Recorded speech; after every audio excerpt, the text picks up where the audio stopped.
আসসালামু আলাইকুম। আজকে আমি মহাখালীতে চলে এসেছি। হ্যাঁ, ঠিকই ধরেছেন, দূরবীন বাংলায়। শুনেছি এটা নাকি খুবই ভাইরাল একটা রেস্টুরেন্ট। চলেন তাহলে ভেতরে যাই, গিয়ে দেখি সত্যি তাদের খাবার কতখানি মজাদার। ভিতরে ঢুকেই চোখ চড়ক গাছে উঠে গেছে। এত ভিড়!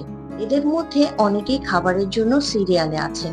এখানকার ইন্টেরিয়রটা দেখতে ভালোই লাগছে। ওয়াল দেখলে মনে হচ্ছে মাটি দিয়ে লেপে দিয়েছে এবং সেখানে রান্নার তৈজসপত্র দিয়ে ডেকোরেশন করা হয়েছে। সব থেকে মজার পার্ট হলো চায়ের কেটলি বটম পার্ট কেটে লাইটিং এর ব্যবস্থা করা হয়েছে এখানে।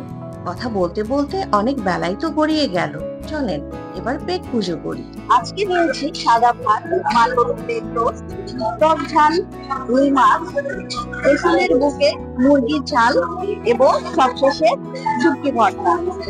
চলেন তাহলে একে একে টেস্ট করে বলবো প্রত্যেকটা রান্না কেমন হয়েছে। প্রথমে চিকেন দিয়ে টেস্ট করি, দেখি রান্নাটা কেমন হয়েছে।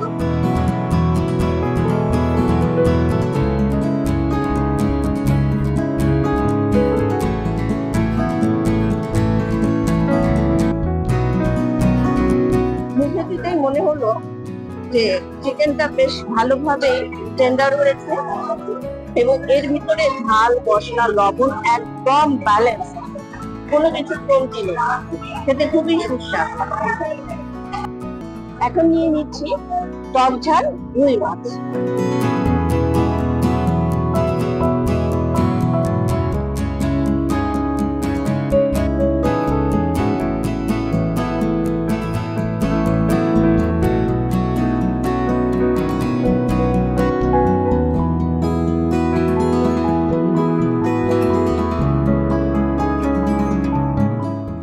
এখানে যে টক এবং ঝালের যে ব্যালেন্সটা, এটা খুব একটা ঝাল আমি পাচ্ছি না। আর টকের যে ফ্লেভার কথাটা বলা হয়েছে সেটা হচ্ছে যে জাস্ট টমেটো থেকে যে টকটা, সেই টক জাস্ট এতটুকু। খেতে বেশ ভালোই লাগছে, খারাপ লাগছে। এখন আমি নিচ্ছি শুটকি ভর্তা, আমার খুবই পছন্দের। দেখি খেয়ে কেমন লাগে।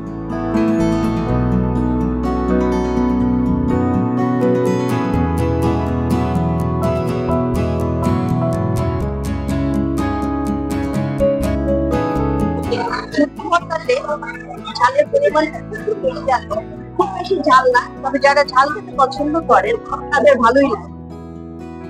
এখন আমি নিচ্ছি মাটন লেগ রোস্ট।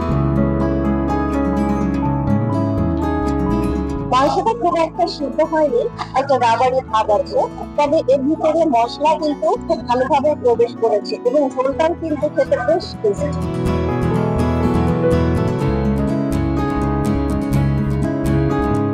ডেজার্ট হিসেবে নিয়েছি রসগোল্লা। দেখতে একদম ধপধপে সাদা, দেখেই লোভ লাগছে, একটু টেস্ট করি।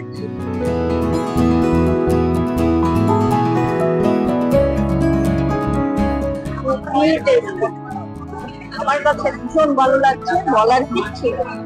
আজকে এ পর্যন্তই, আর কিন্তু কথা বাড়াচ্ছি না, কারণ রসগোল্লার মুখটা কিন্তু আমি সামলাতে পারছি না। ভালো থাকবে, খোদা হাফেজ।